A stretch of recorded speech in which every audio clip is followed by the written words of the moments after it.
Penuntun Saat Teduh Sinode Gereja Kristen Jakarta, Sabtu 8 Oktober 2022. Judul Renungan, Semangat dalam Keadaan Apapun.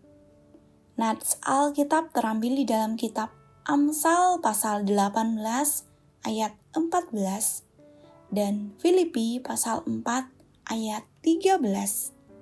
Amsal pasal 18 ayat 14.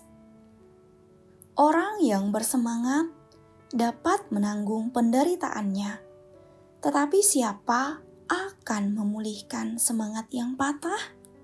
Filipi pasal 4 ayat 13. Segala perkara dapat kutanggung di dalam Dia yang memberikan kekuatan kepadaku. Seorang bijak mengatakan, jika kita tidak lagi punya semangat, maka hakikatnya hidup pun berhenti sampai di situ. Tuhan mengingatkan setiap anaknya terus bersemangat. Karena itu, berhubungan dengan iman. Bahkan Tuhan akan memberikan upah bagi yang memelihara semangat dalam hidup mereka. 2 Tawarik pasal 15 ayat 7. Kita akan mempelajari dua hal tentang semangat melalui Amsal pasal 18 ayat 14. Pertama, semangat adalah salah satu tanda rohani yang sehat. Dalam salah satu terjemahan bahasa Inggris, The Message, Amsal pasal 18 ayat 14 menyatakan bahwa roh yang sehat mengalahkan banyak kesulitan.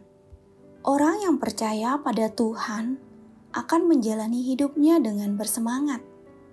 Dia tidak akan mudah mengeluh. Sebaliknya, dia akan mudah mengucap syukur. Kedua, umur semakin bertambah, harus semakin bersemangat.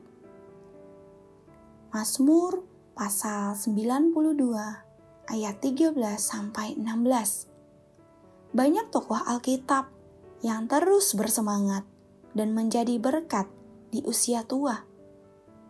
Salah satunya Kaleb yang masih memiliki kekuatan dan semangat walaupun telah berusia 85 tahun. Yosua pasal 14 ayat 9 sampai 13. Amsal pasal 17 ayat 22 juga mengatakan bahwa hati yang gembira adalah obat yang manjur. Kemudian Tuhan juga berulang kali mengatakan, berbahagialah. Mungkin kita pernah melihat orang yang mengalami sakit penyakit, berada di terminal illness, bahkan mengalami kecacatan dan ketidaksempurnaan dalam fisiknya. Namun, mereka bisa menjadi orang bernilai dan bermanfaat. Hidupnya bisa berkarya, bahkan memberkati banyak orang.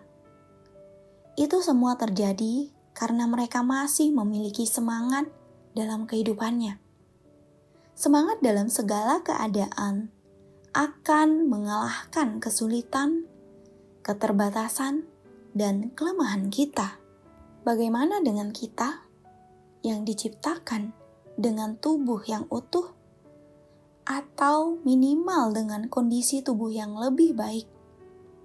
Apakah kita merasa loyo, malas, patah semangat, serta tawar hati dalam mengikut dan melayani Dia? Mari kita berkomitmen untuk menghadapi kelesuan hidup kita dan hidup menurut firman-Nya. Tuhan akan memberikan kelegaan bagi kita. Matius pasal 11 ayat 28. Sepanjang apapun kesulitan hidup yang kita alami, Tuhan akan membuat kita bangkit dan bersemangat dalam segala keadaan. Semangat dalam mengikut Tuhan menjadi kekuatan dalam menghadapi setiap kelemahan hidup kita. Amin. Terima kasih. Tuhan Yesus memberkati.